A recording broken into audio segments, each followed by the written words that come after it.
물가라는 게 내려가긴 내려갑니다만 미국 기준으로 CPI가 9.1을 막 찍고 하이퍼 인플레이션에서 일반적인 인플레이션 내려올 때는 속도가 빨랐죠.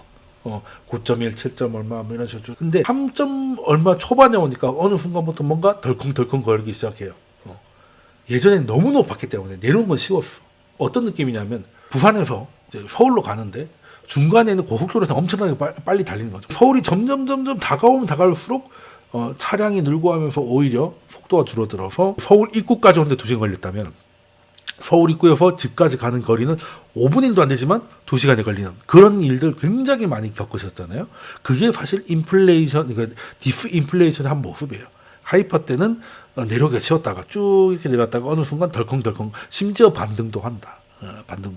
그게 지금 모습인데 제가 준비한 슬라이드는 1년 전만 하더라도 경제 유튜버들이라든지 경제신문에서 거의 캠페인을 하나 싶을 정도로 거의 비슷하게 얘기했던 게 이렇게 높은 금리에서는 경기 침체가 확실하다.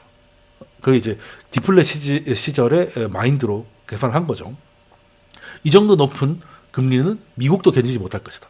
그러면 경기가 작살나면 물가보다 경기를 선택해서 금리를 낮추게 될 것이고 늘 그래왔듯이 금리 인하는 수요 소멸의 공식화였기 때문에 오히려 주가는 더 내려가고 성장이 죽고 물가도 죽고 하다 보니까 결국에는 금리가 내려가서 채권을 사면 큰 돈을 벌게 될 것인데 지금 엔화가 약세라 가지고 엔화를 통해서 미국 장기채를 사면 이중으로 먹을 수 있다. 그리고 굳이 엔화 노출까지 아니었다 하더라도 TMF 같은 거 아시죠? 여기 나와 있는 거.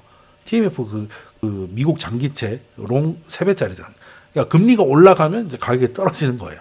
그래서 금리가 내려가면 앞으로 이제 경기 침체 때문에 금리가 내려갈 거니까 채권으로 수익을 보는 상품으로서 일반인들이 생 채권을 사기는 쉽지 않으니까 채권 ETF를 이용해 하는데 이것도 싱겁지 않습니까? 그래서 3배짜리로 이건 채권이라고 해야 될지 채권 맛 주식이라고 해야 될지 모르겠습니다. 일단 3배짜리니까요. 그랬는데 딱 1년 동안 정확하게 채권으로 반토막이 났습니다. 물론 좀 이게 반등할 때도 있었죠. 반등할 때도 있었는데 정고점 대비해서 너무 낮죠. 이제 물론 여기서는 어느 정도 이제 전저점이 다가왔기 때문에 이제 하락은 어느 정도 멈추지 않을까 생각을 하고 있습니다만 이 시간 동안 만약에 엔화까지 들어가 있었다. 엔화 노출 미국 장기채를 샀다면 지금 이제 일단 여기서 반토막이 나고 여기서 또 30% 추가로 날아갔겠죠. 그래서 포기하고 매도에 나섰다는 뉴스가 나왔더라고요. 오늘 기사죠. 4월 17일 오늘 기사구나. 항복이 나왔습니다. 거의 다 온 것 같아요. 이제 항복 기사 나오면 대부분 이제 끝이긴 하던데 이제 거의 다 오긴 했는데 이분들은 정말 1년 동안 정말 힘든 시간을 보내셨다는 겁니다. 세상의 구조가 바뀌었는데 거시경제에서 구조가 바뀌었다는 건 뭐겠습니까? 디플레 시대에서 인플레 시대로 바뀌었다는 거예요. 그게 제일 큰 거지. 여름에서 겨울이 됐고 겨울에서 여름이 됐다는 거지 않습니까?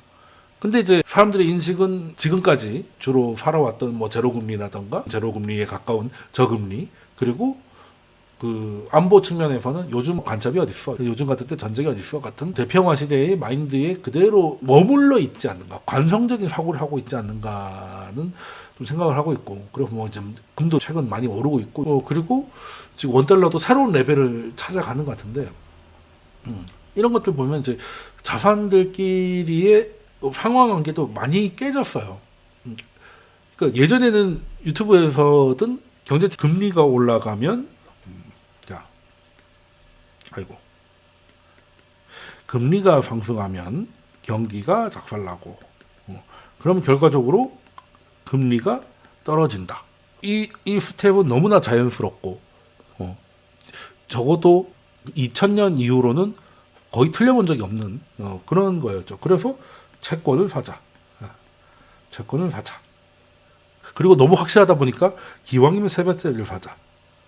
그리고 여기에다가 플러스를 해서 엔이 지금 많이 약세인데 원래대로 좀 돌아오면 일본은 장기 불황일 때 경제가 나쁘면 나쁠수록 엔이 강해졌으니까 경제가 나쁘니까 엔은 강해질 거 아니야.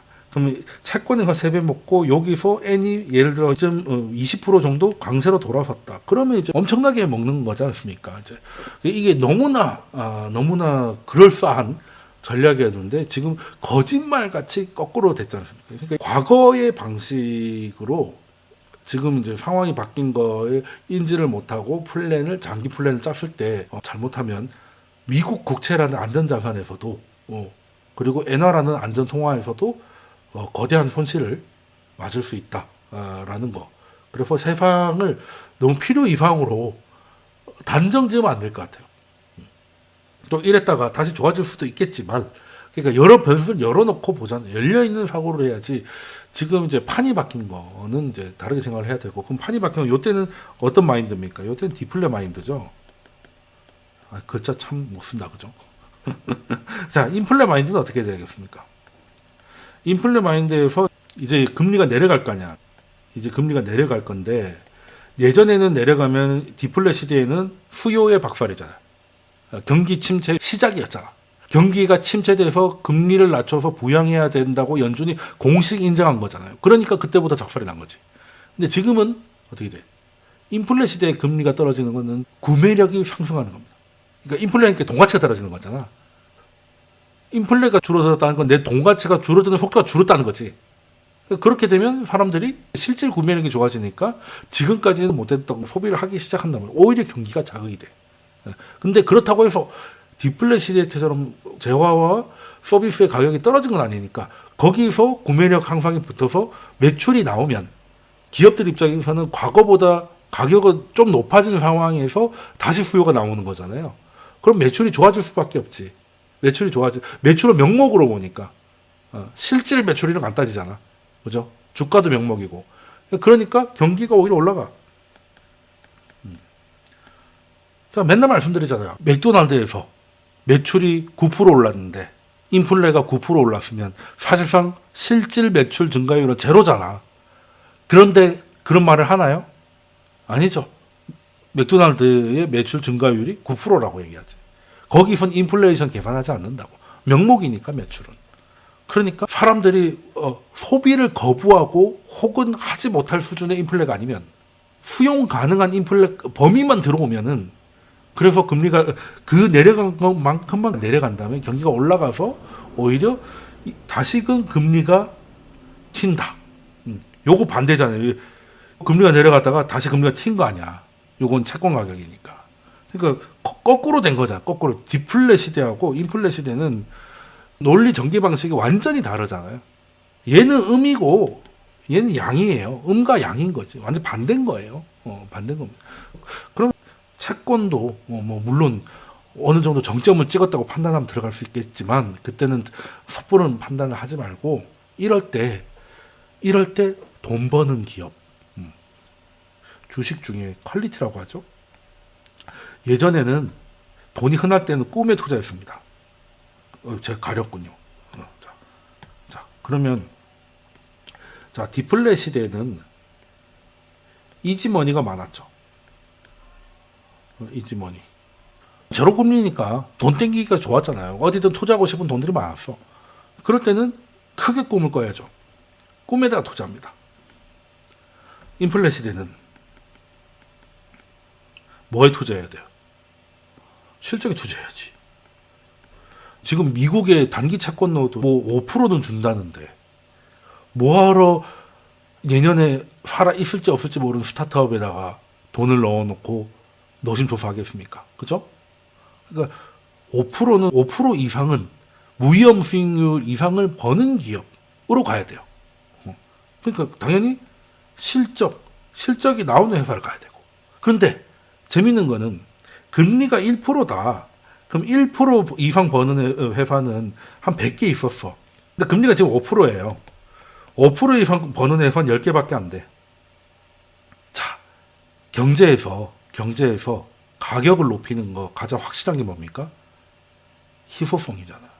귀하면 프리미엄을 받는 거지. 강남 아파트가 왜 비쌉니까? 강남의 아파트보다 강남에 살고 싶은 사람이 많으니까 비싼 거 아니겠어요? 그만큼 강남의 부동산은 희소성을 가지고 있으니까 그런 거 아니겠습니까? 그러면 이 10개 기업은 1%일 시절에 100개 있을 때보다 10분의 1로 줄었잖아요.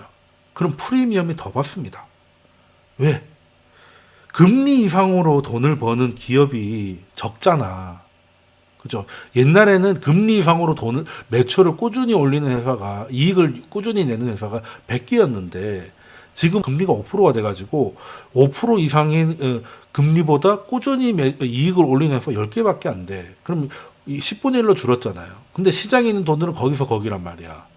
물론 뭐 100이었다가 90이 될 수 있겠죠. 예금으로 빠지든지 해가지고.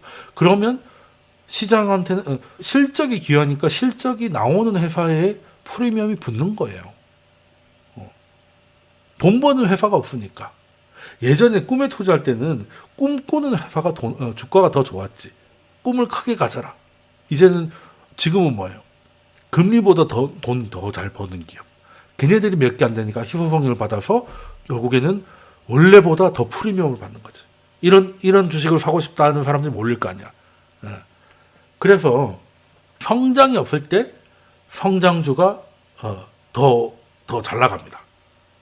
왜? 성장주가 귀하니까. 이해되시죠? 뭐든지 공급과 수요예요. 그거 잘 이해하시면 될 것 같습니다. 잘 이해하시면 될 것 같고, 자, 제가 좀 전에 관성적인 사고에 젖어 있다 뭐 이런 얘기를 좀 했었는데 예전에도 이거 한번 보여드렸을 겁니다. 이제 미국 10년물 채권 장기 차트인데요. 80년대까지는 급등을 했습니다. 이렇게 올라갔다가 볼커 시대, 81년 요때부터 고점을 찍고 정확하게 40년, 21년 요때까지 딱 40년 동안 계속 빠졌습니다. 뭐 빠질 만한 일들은 제가 강의에서 여러 번 말씀드렸는데 뭐 요때 뭐 블랙 먼데이도 있었고요. 그리고 냉전 정책이 한 80몇 년도에 90몇 년도니까 요때도 많이 빠졌죠. 그렇죠? 그러고 나서 닷컴 버블 붕괴되면 또 한번 빠지고 그리고 중국이 뜨면서 인플레를 자극을 좀 하니 많이 했는데 올라가는 건 되게 우습죠. 근데 전고점에 비해서 한참 못 미치다가 근육이 터져서 보란 듯이 빠졌고요. 그러고 나서는 뭐 코로나 때는 이제 볼 것도 없는 것이고 그래서 40년 동안 쭉 빠졌습니다. 이게 장기 추세가 드디어 끝이 났잖아요. 왜? 전고점을 깨끗하게 발라냈지 않습니까? 전고점을. 코로나 전의 고점, 그러니까 2019년 파월이 고생을 했던 기억 제가 강의에서도 여러 번 말씀드렸는데 그때가 한 3% 정도였습니다. 예, 그러고 나서 이제 뭐를 더 깨다가 지금 다시 이 정도 올랐는데 그렇다고 해서 40년 동안 이렇게 오를 거다라고 생각하진 않아요. 왜냐하면 일단 이렇게 오를 때는 여기까지 오를 때는 70년대는 이렇게 금리를 올렸음에도 불구하고 민간에서 수요를 계속 창출했거든요. 그때는 젊은 층들이 전세기 많았고 선진국에 젊은 사람들이 많았어요. 그때 아무래도 젊은 사람들이 빚을 낼 일이 많죠. 집을 사든지 뭐 전세 대출을 받든지 우리나라 뿐이긴 하지만 집 관련해서 대출을 받든지 학교 뭐 할부로 차를 산다든지 아무래도 젊은 사람들이 신용을 창출할 수밖에 없죠. 그래서 선진국들이 젊었을 때는 금리를 이렇게 끌어올렸음에도 불구하고 민간에서 계속 그 자금을 돌렸습니다. 그래서 어느 정도 버텼는데 이제는 다른 것들은 금리는 올라갈 만한 여지가 좀 있다 하더라도 선진국 사람들이 다 늙어가가지고 민간 신용을 이렇게 일으킬 만한 일이 없어요. 그렇잖아요. 이제 다 늙어서 이제 지금 뭐 부귀영화를 누리겠다고 지금 와가지고 막 갑자기 큰 집을 구해가지고 연끌을 해서 아파트 사고 이런 것도 아무래도 작을 수밖에 없지 않습니까? 그리고 요즘 젊은 층들은 결혼을 안 하잖아요. 이거 중요한 겁니다. 지금 보고 계신 분들 중에 기혼도 계실 것이고 미혼도 계실 겁니다. 기혼자분들 한번 생각해 보세요. 그러니까 내가 쓰는 거 말고 내 집 전체로 쓰는 거. 내가 쓰는 건 내가 대학 때보다 못 쓰는 것 같아. 그렇잖아요. 그러니까 집에서 주는 밥 이런 거 말고 용돈 이런 것만 봤을 때는 오히려 학생 때도 못할 수도 있는데 어찌됐든 우리 가구 기준으로 쓰는 돈을 생각을 하면 혼자 살았으면 이 돈을 쓸 수가 있을까? 혼자 살면 일단 뭐 국평이 필요 없잖아요. 뭐 대출 받아서 이런 집을 살 필요도 없고 아니면 전세 대출 받아서 이런 데 전세를 살 이유도 없지 않습니까? 그리고 자녀가 없으면 자녀한테 들어갈 돈은 다 들어갈 게 없잖아요. 그러니까 결혼이라는 게 굉장히 소비 성향을 키우는 일이거든요. 그러니까 이제 돈이 없으니까 이제 겁이 나서 결혼을 안 하고 연애도 거부하고 출산도 거부하고 하는 거잖아요. 근데 이게 우리나라의 문제가 아니라 우리나라가 좀 심각하다는 거지 우리나라 문제는 아니고 하다못해 중국도 그렇잖아. 전 세계가 다 이런 분위기란 말이에요. 그러면 수요가 이렇게 70년대 80년대처럼 금리가 얼마가 됐든 간에 나는 어떻게든 대출을 받아가지고 결혼해서 집을 구해야 되고 이런 사람들이 많지 않다는 거지. 예. 그러니까 이렇게까지는 갈 수가 없다. 갈 수가 없다. 라는 것이고, 그래서 이제는 상황 따라 오르락 내리락 한 변동 형식이, 그러니까 추세가 없다. 요때는 하방 추세가 있잖아요. 추세가 있는데 요때부터는, 코로나 이후부터는 그냥 변동 형식이, 오르다가 빠졌다가, 그러니까 추세가 없어. 노 추세. 그럴 때는 어떻게 해야 돼? 추세가 없을 때는 함부로 미래를 결정하지 마라. 이해되십니까? 함부로 방향을 결정하지 않아야 되겠다. 시장의 움직임에 따라서 몸을 맡겨야지.